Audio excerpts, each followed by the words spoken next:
గౌరవ deputy CM గారు ఒక మాట అన్నారు అధ్యక్ష, 40,000 కోట్లు కాదు 57,000 కోట్లు వడ్డీ లేని రుణాలు ఇచ్చామన్నారు. అంతే కదా సార్ మీరు చెప్పింది? 57,000 కోట్ల వడ్డీ లేని రుణాలు ఇచ్చామని ఆన్ రికార్డ్ ఇప్పుడు డిప్యూటీ సీఎం చెప్పారు. Sir, I challenge the honourable deputy CM. ఆయన చెప్పిన మాట వాస్తవం అయితే, 57,000 కోట్ల వడ్డీ లేని రుణాలు ఇచ్చిన మాట వాస్తవం అయితే ఆర్డర్ కాపీ చూపెట్టమనండి. ఇక్కడే రాజీనామా చేసి నేను శాశ్వతంగా, లేదంటే వారు రాజీనామా చేయాల్సింది. తప్పుడు ప్రచారం చేసినందుకు, సభను తప్పుదోవ పట్టించినందుకు వారు రాజీనామా చేయాలి. ఎక్కడిచ్చారు అధ్యక్ష 57,000 కోట్ల వడ్డీ లేని రుణాలు?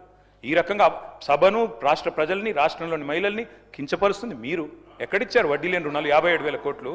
లెక్కలు చూసుకోండి, మీరు ఫైనాన్స్ మినిస్టరు, ఇట్లా మీరు మాట్లాడకూడదు. వట్టి గారు, యూఆర్ రాంగ్. దయచేసి please correct your self. Record తీయండి మీరు. దయచేసి వినండి, నేను చెప్తాను వినండి. వడ్డీ లేని రుణాలు బ్యాంక్ లింకేజ్ ద్వారా రుణాలు ఇప్పించి మహిళలకి వడ్డీలని రాష్ట్ర ప్రభుత్వం కడతా ఉంటుంది. వినండి వినండి విధానం వినండి. మీకు అవగాహన లేకుండా మాట్లాడితే ఎట్లా?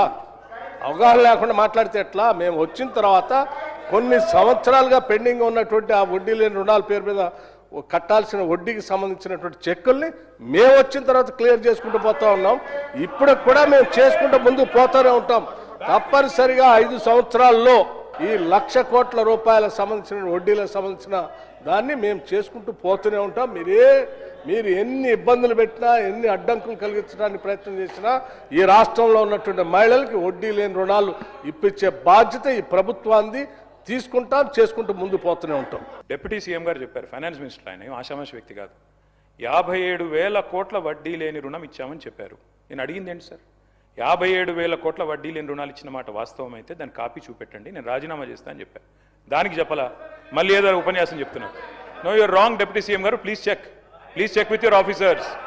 చూపెట్టండి, హౌస్లో పెట్టండి, ఆర్డర్ కాపీ చూపెట్టండి, హౌస్లో పెట్టండి. నెంబర్ 1. నెంబర్ 2 అధ్యక్ష నెంబర్ 2 నేను చెప్పేది అధ్యక్ష, మాకు గౌరవం ఉంది. వీళ్ళు 10 ఏళ్లలో ఇచ్చిన 74,000 కోట్లు, కానీ దాన్ని కూడా వడ్డీ లేని రుణాలే అన్నారు. కానీ వీళ్ళే మహానుభావులు 5 లక్షలకు పరిమితం చేసి పెట్టారు. భవిష్యత్తులో మేము దాన్ని ఎక్స్టెన్షన్ చేస్తాం. ఇప్పుడు ప్రతి గ్రూపు 5 లక్షలు తీసుకుంటారు, కడుతున్నారు. 20 లక్షల దాకా కూడా తీసుకున్నారు. 57,000 కోట్ల రూపాయలు ఇప్పటి వరకు ఇచ్చినాం. మేము ఇప్పటి వరకు ఇచ్చినాం వాళ్ళకు లోన్స్. అది స్త్రీనిధి ద్వారా ఇచ్చినాం, బ్యాంక్ లింకేజీల ద్వారా ఇచ్చినాం.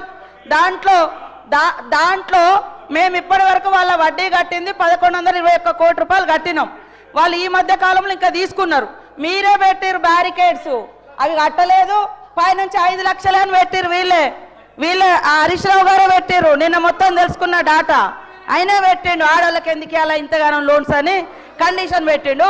ఇప్పుడు మా ముఖ్యమంత్రి గారు ఒక బ్రాడ్ సంకల్పంతో 1,00,000 కోట్లు ఎవ్రీ ఇయర్ 20,000 crores ఇస్తామని ఇచ్చినాం. దాన్ని 20,000 కాదు, ఇప్పుడు ఈ 2 సంవత్సరాల లోపే 57,000 కోట్ల రూపాయలు వాళ్ళు తీసుకున్నారు. ఈ దేశంలో అత్యధికంగా బ్యాంక్ లింకేజీలు తీసుకుంటూ ప్రాంప్ట్గా రీపేమెంట్ చేసేది కూడా తెలంగాణలో మన మహిళలే. మీరు 3,000 కోట్లయా కట్టకుండా ఎగ్గొట్టిపోయారు. అభయహస్తం డబ్బులు కూడా వాడుకున్నారు. మీరు మమ్మల్ని మీరు పోయి అడగండి ఎక్కడెక్కడ మహిళల్ని. మీ హయాంలో బాగా నడిచినాయా మహిళా సంఘాలు? మా హయాంలో బాగా నడుస్తున్నాయా?